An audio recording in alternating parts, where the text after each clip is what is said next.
জীবনে প্রথমবার সন্দ্বীপে গিয়ে খুবই বাজে একটা এক্সপিরিয়েন্স হলো আমার। সেদিন যদি সন্দ্বীপে না যেতাম বা নিজের চোখে না দেখতাম তাহলে হয়তো কখনোই বুঝতাম না যে সন্দ্বীপে মানুষজন কিভাবে এত কষ্ট করে যাতায়াত করে। তো সেদিন আমাদের একটা কাজে সন্দ্বীপে যাওয়া লাগে। ফার্স্টে চলে গিয়েছিলাম কুমিরা ঘাটে। ঘাটে গিয়ে আমরা স্পিড বোটের টিকিট খুঁজি, কিন্তু আমরা স্পিড বোটের টিকিট পাই নাই। ওনারা বলে দিয়েছে স্পিড বোটের টিকিট এখন দিবে না, বড় একটা বোট ছাড়া হবে, এরপর স্পিড বোটের টিকিট দিবে। স্পিড বোট গুলো ছাড়তে ছাড়তে প্রায় 3:30 4টা বাজবে এরকম। তো আমাদের যেহেতু চট্টগ্রাম আবার ব্যাক করা লাগবে, তো আমরা ফাইনাল বড় একটা বোটে করে গিয়েছি। প্রথমে একটু হ্যাসেল বা বিরক্ত লাগলেও কিন্তু পরে কিন্তু আমার মজা লাগতেছিল এরকম মানে দাঁড়াই যাইতে বা এরকম একটা বড় বোটের অনেকজন মানুষের সাথে যাইতে। এখানে প্রায় মানুষ 250 মতো ছিল মেবি। এই একটা বড় বোটে প্রায় 250 জনের মতো মানুষ ছিল। চিন্তা করেন 250 জন মানুষ যাবে, এরপর টিকিট দিবে, মানে স্পিড বোটের টিকিট দিবে, এরপর স্পিড বোট ছাড়বে। এত হ্যাসেল বা এতক্ষণ কে ওয়েট করে ভাই। যাই হোক, একটু কষ্ট করে হলেও সন্দ্বীপে পৌঁছে গিয়েছি। সন্দ্বীপে পৌঁছে ভাই মনে হলো আমি সেন্ট মার্টিন আসছি।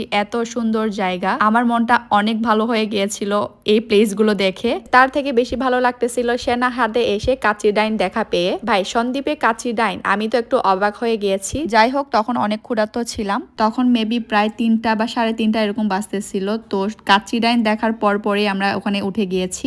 দেন আমাদের খাবার চলে আসে। তো আমি বরাবরই মতো আমি আমার ভাইকে সার্ভ করে দিলাম, আমিও নিলাম। তো মজা করে খাইলাম। একটু কষ্ট করে সন্দ্বীপে এসে কাচি ডাইনে খাবার খেয়ে তো সবাই একদম কষ্টটা ভুলে গিয়েছে। বিশেষ করে হচ্ছে কি আমার ভাই খুবই প্যারা দিচ্ছিল, এখন কিন্তু হাসি খুশিও। যাই হোক, সন্দ্বীপে আসতে একটু প্যারা বা হ্যাসেল হলেও কিন্তু সন্দ্বীপে মানুষজন কিন্তু খুবই ভালো। ওনাদের এখানকার মানুষদের সাথে কথা বলে বা পরিচয় হয়ে বুঝতে পারলাম।